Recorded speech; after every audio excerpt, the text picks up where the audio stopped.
Hello എല്ലാവർക്കും പുതിയൊരു വീഡിയോയിലേക്ക് സ്വാഗതം. ഇന്ന് നമ്മളെ വീഡിയോ എന്ന് വെച്ചിട്ടുണ്ടെങ്കിൽ ഒരു ഇൻഫോർമേഷൻ വീഡിയോ ആണ്.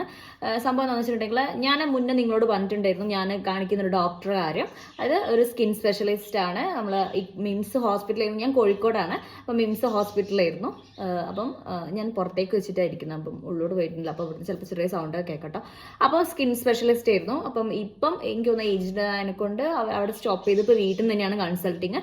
അപ്പോൾ എവിടെയാന്ന് പറഞ്ഞിട്ടുണ്ടെങ്കിൽ നടക്കാവ് നമ്മളെ മന്തി ഹൗസിലേക്ക് പോകുന്ന വഴി ലെഫ്റ്റിലേക്കുള്ള 3-ോ 4-ാമത്തെ വീടാണ്. നിങ്ങൾക്ക് വീഡിയോയിൽ ഇടാം. അപ്പം ഞാനിന്ന് കാണിക്കാൻ പോയിട്ടുണ്ടായിരുന്നു. നിങ്ങൾ ഒരു എന്താ പറയുക ഒരു സ്കിൻ സ്പെഷ്യലിസ്റ്റിനെ നോക്കുകയാണ്, അല്ലെങ്കിൽ നിങ്ങളുടെ സ്കിന്നിൽ നിങ്ങൾക്ക് ബുദ്ധിമുട്ടായത് നമ്മളെന്താ പറയുക പിമ്പിൾസിൻ്റെ ആണെങ്കിലും ഹെയർ ഗ്രോത്തിൻ്റെ ആണെങ്കിലും നിങ്ങൾ ഹോം റെമഡീസ് നോക്കിയിട്ട് റെഡി ആവുന്നില്ല. അപ്പോൾ നിങ്ങൾക്ക് എന്ത് ടൈപ്പ് സ്കിന്നിൻ്റെ ബുദ്ധിമുട്ട്, അതായത് നിങ്ങൾക്ക് ഹെയർ ഫോളിൻ്റെ ആണെങ്കിൽ, അല്ലെങ്കിൽ ചെറിയ റാഷസ്, അല്ലെങ്കിൽ പിമ്പിൾസ്, ബ്ലാക്ക് മാർക്ക്, അങ്ങനെ എന്ത് ടൈപ്പ് സ്കിൻ റിലേറ്റഡ് ആയിട്ടുള്ള എന്തെങ്കിലും പ്രശ്നം ഉണ്ടെങ്കിൽ നിങ്ങൾക്ക് അവിടെ പോയി കാണിച്ചാൽ നല്ല റിസൾട്ട്. ഞാനിന്ന് പോയിട്ടുണ്ടായിരുന്നു. ഡോക്ടർ പേര് പവിത്ര എന്നാണ്. നമ്മൾ കോഴിക്കോടുകാർക്കാണെങ്കിലും പുറത്തുള്ള ആൾക്കാർക്കൊക്കെ നല്ല രീതിയിൽ അറിയുന്ന ഒരു ഡോക്ടർ തന്നെയാണ്. നല്ല കൺസൾട്ടിങ് ആണെന്ന് പറഞ്ഞിട്ട് ഞാൻ 3-ഓ 4-ാമത്തെ പ്രാവശ്യമാണ് ഇപ്പോൾ അവിടെ പോകുന്നത്. അപ്പോൾ എനിക്ക് മുന്നേ പിമ്പിൾസിൻ്റെ, ഞാൻ പറഞ്ഞല്ലോ പിമ്പിൾസിൻ്റെ ഒരു കാര്യത്തിന് വേണ്ടിയിട്ട് പോയിട്ട് ഞാൻ മുന്നേ വേറെ ഓരോ ഡോക്ടറെ കൺസൾട്ട് ചെയ്തിട്ടുണ്ടായിരുന്നു. നമുക്കൊക്കെ പൈസ പോകുക എന്നല്ലാണ്ട് വേറെ റിസൾട്ടൊന്നും എനിക്ക് കിട്ടിയിട്ടൊന്നുമില്ലായിരുന്നു. അവർ വലിയ മരുന്ന്, ഒരു 2000-3000-ൻ്റെയൊക്കെ മരുന്ന് വാങ്ങിക്കും. ഓക്കെ, അതങ്ങ് കഴിഞ്ഞ് ഒരാഴ്ച ആകുമ്പോഴേക്ക് പിന്നെയും തീരുമാനവും പിന്നെയും അധികമായിട്ട് വരിക എന്നുള്ളതല്ലാണ്ട് എനിക്കങ്ങനെ റിസൾട്ട് വരിക. പക്ഷേ ഈ ഒരു ഡോക്ടറെ അടുത്ത് പോയി ഞാൻ കാര്യങ്ങൾ പറഞ്ഞ് നമുക്ക് പറയുമ്പോൾ എന്ന് വെച്ചാൽ നിങ്ങൾക്ക് അവർ ഡീറ്റെയിൽ ആയിട്ട് കേൾക്കും എന്തൊക്കെയാണ് പ്രശ്നം എന്നുള്ള. അല്ലാണ്ട് ഡോക്ടർമാർ അതാണോ ഇതാണോ അങ്ങനെയാണോ അങ്ങനത്തെ പരിപാടിയല്ല. ഇത് കറക്റ്റായിട്ടിരുന്നു എന്തൊക്കെയാ പ്രശ്നം എന്ന് കേൾക്കുക, വേറെ എന്തെങ്കിലും ബുദ്ധിമുട്ടുണ്ടോ, ഇതിന് റിലേറ്റഡ് ആയിട്ട് ഇങ്ങനെ ഉണ്ടോ എന്നുള്ള കുറേ ഡീറ്റെയിൽ ആയിട്ട് ചോദിക്കും. എന്നിട്ടാണ് നമുക്ക് അതിന് വേണ്ട മരുന്ന് എന്താ കാര്യങ്ങൾ ചെയ്യാതെ എങ്ങനെയാണ് ചെയ്യേണ്ടത് എന്നുള്ളത് ഇത് എഴുതി കാണിക്കുക. എങ്ങനെയാണെന്ന് വെച്ചാൽ മലയാളത്തിൽ എഴുതി കാണിക്കുക. ചിലപ്പോൾ നിങ്ങൾക്ക് ഇതിൽ കറക്റ്റ് കാണുമായിരിക്കും. ഇവിടെ ഇങ്ങനെ മലയാളത്തിൽ എത്ര ഡോക്ടർ വീതം ഇത്ര നേരം എന്നൊക്കെ പറഞ്ഞ് കറക്റ്റായിട്ട് എഴുതരുത്. വേറെ നമ്മൾ പ്രിസ്ക്രിപ്ഷൻ നോക്കി നമുക്ക് ചിലപ്പോൾ വായിച്ചാൽ പോലും മനസ്സിലാവില്ല. എനിക്ക് അത് മനസ്സിലാവില്ല. ചിലതൊക്കെ എൻ്റെ പേര് എഴുതിയതും ഡേറ്റ് ചെയ്തൊക്കെ വായിക്കുന്നല്ലാണ്ട് ബാക്കിയുള്ളവരെ ഈ റൈറ്റിങ്ങും അത് മെഡിക്കൽ ഷോപ്പിൽ പോയാൽ അവർക്ക് മനസ്സിലാവുമെങ്കിലും അത്ര ഡീറ്റെയിൽ ആയിട്ട് മനസ്സിലാവില്ല. പിന്നെ നമ്മൾ മെഡിക്കൽ ഷോപ്പിൽ ചോദിക്കണം എന്തൊക്കെയാണ് എഴുതിയത്, എന്തൊക്കെയായാലും ചെയ്യേണ്ടത്, ഒന്ന് എഴുതി വാങ്ങിക്കണം എന്നുള്ള. അങ്ങനെ പറഞ്ഞ് വാങ്ങിക്കേണ്ട ഒരു അവസ്ഥ അവിടെ വരുന്നേ ഇല്ല. സാറ് ഡീറ്റെയിൽ ആയിട്ട് പറഞ്ഞത് ഇന്ന രീതി ചെയ്യണം. അത് എന്തുകൊണ്ടാണ് ഞാൻ അങ്ങനെ പറയുന്നത് നമുക്ക് പറഞ്ഞ് മനസ്സിലാക്കുക. അതായത് നമ്മുടെ ഒരു ഇഷ്യൂവിന് വേണ്ടിയിട്ടാണ് നമ്മൾ പോകുന്നത്. നമുക്കത് മനസ്സിലാവണം എന്തുകൊണ്ടാണ് നമ്മളെ സ്കിന്നിൽ വരുന്നത്.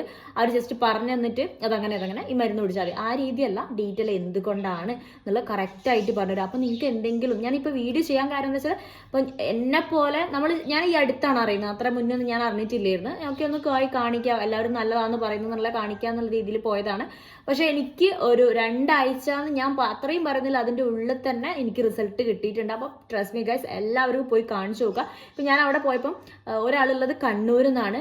അവർ തന്നെ എങ്ങനെയെങ്കിലും ഒന്ന് ഡോക്ടറെ കണ്ടാൽ മതി, എത്രയോ കാലമായി ഞങ്ങൾ കാണിക്കുന്നത്, അതിന് വേണ്ടിയിട്ട് ഇപ്പോൾ അവിടുന്ന് വരികയാണ് എന്നൊക്കെ പറഞ്ഞ് ട്രെയിൻ കയറി വരികയാണ്. അപ്പോൾ ദൂരേന്ന് വരെ വന്നിട്ട് കാണിച്ചു പോകുന്ന ആൾക്കാരുണ്ട്. അപ്പോൾ നമ്മൾ കോഴിക്കോട് ഇവിടെ അടുത്തുള്ള ആൾക്കാർക്ക് പോലും ഇത് അറിയുന്നുണ്ടാവില്ല ഇങ്ങനെ ഒരു ഡോക്ടർ ഉണ്ട്. നമ്മൾ ചിലപ്പോൾ നമ്മൾ തന്നെ ഹോം റെമഡീസ് മാറി ചെയ്തുകൊണ്ടിരിക്കും. അപ്പോൾ എല്ലാവർക്കും കാര്യം എന്താ വെച്ചാൽ ഹോം റെമഡീസ് തന്നെയായിരിക്കും. ഇപ്പോൾ സാർ അതിന് പറ്റിയ കാര്യങ്ങളും പറഞ്ഞു തരുന്നുണ്ട്. നിങ്ങൾക്ക് വീട്ടിൽ നിന്ന് എന്താ ചെയ്യാൻ പറ്റുക എന്നുള്ളത്, ടാബ്ലറ്റ് അല്ലാണ്ട് അല്ലെങ്കിൽ ഓയിൽമെൻറ്റ് അല്ലാതെ നിങ്ങൾക്ക് എന്താ ചെയ്യാൻ പറ്റുക എന്നുള്ള ഡീറ്റെയിൽ ആയിട്ട് പറഞ്ഞു തരുന്നുണ്ട്. അപ്പോൾ നിങ്ങൾ വേണമെങ്കിൽ ആ രീതിയിൽ പോയിട്ട് ചോദിക്കുക എന്താ വേണ്ടതെന്നുള്ളത്. അപ്പം എന്തായാലും മരുന്ന് കാര്യം പറയും, അത് വാങ്ങിക്കണമെങ്കിൽ നിങ്ങൾ ആ രീതിയിൽ വാങ്ങിച്ചിട്ടും ചെയ്യാം. അപ്പോൾ നമ്മൾ ഈ കോഴിക്കോടുള്ള ആൾക്കാർക്ക് എന്ന് പറഞ്ഞാൽ നമ്മൾ എടുത്തുണ്ടായിട്ട് പോലും ഞാൻ ഇത്രയും ഞാൻ അറിഞ്ഞിട്ടില്ലായിരുന്നു ഇങ്ങനെ ഉണ്ടെന്നുള്ള. ഡോക്ടർ ഉണ്ട്, ഡോക്ടർ മിംസിലാണ്. ഇങ്ങനെ ഒരു പവിത്ര എന്ന് പറഞ്ഞ ഡോക്ടർ പേര് ഞാൻ കേട്ടിട്ടുണ്ട് എന്നല്ലാണ്ട്, സ്കിൻ സ്പെഷ്യലിസ്റ്റ് ആണ്, മെഡിക്കൽ കോളേജിലൊക്കെ ഇരുന്നുള്ള കേട്ടിട്ടുണ്ട് എന്നല്ലാണ്ട് ഞാൻ പോയി കണ്ടിട്ടോ കൺസൾട്ട് ചെയ്തിട്ടോ ഇല്ലായിരുന്നു. അപ്പോൾ ഞാൻ പോയി കൺസൾട്ട് ചെയ്ത് ഇപ്പോൾ കൺസൾട്ടിങ് വരുന്നത് രാവിലെ 8 മണി മുതൽ 12 മണി വരെയാണ്. അപ്പോൾ നിങ്ങൾക്ക് ഇങ്ങനത്തെ എന്തെങ്കിലും ഇഷ്യൂ നേരിടുന്ന ആളുകളെ നിങ്ങൾ പോയി കൺസൾട്ട് ചെയ്യുക. ഏറ്റവും ബെസ്റ്റ് ആയിട്ട് 300 രൂപ മാത്രമേ നമുക്ക് ഫീസ് വരുന്നുള്ളൂ. എനിക്ക് ഷോർട്ട് വീഡിയോ ആയിട്ട് ചെയ്യാൻ, പക്ഷേ നമ്മൾ ഇത്രയും കാര്യങ്ങൾ പറയാൻ വേണ്ടിയിട്ട് വരുമ്പോൾ എനിക്ക് ഷോർട്ട് വീഡിയോ ആയിട്ട് ചെയ്യാൻ പറ്റുന്നില്ല. അതുകൊണ്ടാണ് നിങ്ങൾ ഈ രീതിയിൽ കുറച്ച് ലെങ്ത് വീഡിയോ ആയിട്ടിട്ട്.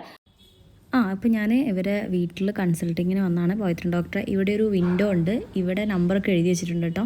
അതിലേക്ക് വിളിച്ച് ബുക്ക് ചെയ്യുക. എന്നിട്ട് അവിടെ ബെല്ലടിച്ചിട്ട് വിൻഡോൻ്റെ അവിടെ നിന്ന് ഒരു ലേഡി വന്ന് അവർ ബുക്ക് ചെയ്യുകയാണ് ചെയ്യുന്നത്. ഇപ്പോൾ 2 ആൾക്കാരുണ്ട് ഞാൻ വന്നപ്പോൾ. ഇത് കറക്റ്റ് വരുന്നത് നടക്കാവ് മന്തി ഹൗസ് കഴിഞ്ഞിട്ട് ലെഫ്റ്റിലേക്ക് പോയാൽ ഒരു 3-ാമത്തെ വീടൊക്കെ ആയിട്ടാണ്. ഇപ്പോൾ ഇത് ആൾ വരുന്നുണ്ട്. അപ്പോൾ ഞാൻ വെയിറ്റിംഗ്, അവർ ബുക്ക് ചെയ്യാൻ വേണ്ടി വരുന്നത് കേട്ടോ. അപ്പോൾ ഞാനാണ് ഇപ്പോൾ അവരോട് കയറിയിട്ടുണ്ട്. ഇവിടെ ഇങ്ങനെ എഴുതി വെക്കുക ചെയ്യുക, അതേപോലെ എഴുതി വെക്കുക ചെയ്യുക. അപ്പം ബുക്ക് ചെയ്തിരുന്നാൽ നല്ലത്. പക്ഷേ പറഞ്ഞ് ഉള്ളോട് വേണ്ടി പറയുകയാണെങ്കിൽ പെട്ടെന്ന് റെഡി ആവുന്നുണ്ട്. അപ്പോൾ ഞാൻ വെയിറ്റിംഗ് ആണ്. അപ്പോൾ നിങ്ങൾ എന്തായാലും പോയി കാണിക്കുക. അപ്പോൾ നിങ്ങൾക്ക് ഈ ഒരു വീഡിയോ യൂസ്ഫുൾ ആയി കരുതുന്നു. നിങ്ങളെ ഫ്രണ്ട്സിനോ റിലേറ്റീവ്സിനോ നിങ്ങളെ കുടുംബക്കാർക്ക് ആർക്കാച്ചാൽ നിങ്ങൾ അയച്ചു കൊടുക്കുക, ആർക്കൊക്കെ യൂസ്ഫുൾ ആയിക്കോട്ടെ. പിന്നെ കഴിയുന്നതും കുറച്ച് നേരത്തെ പോയി കാണിക്കാൻ നോക്കുക. എന്ന് വെച്ചാൽ 12 മണി കഴിഞ്ഞാൽ പിന്നെ കൺസൾട്ട് ചെയ്യുന്നില്ല. ആദ്യം വൈകുന്നേരം വരെ കൺസൾട്ടിങ് ഉണ്ടായിരുന്നു, ഇപ്പോൾ 12 മണി വരെ മാത്രമേ കൺസൾട്ട് ചെയ്യുന്നുള്ളൂ. അപ്പം നിങ്ങൾക്ക് ഈ ഒരു വീഡിയോ യൂസ്ഫുൾ ആയി വരുന്നു. അടുത്തൊരു വീഡിയോ ആയിട്ട് കാണുന്നവരെ ബൈ ബൈ.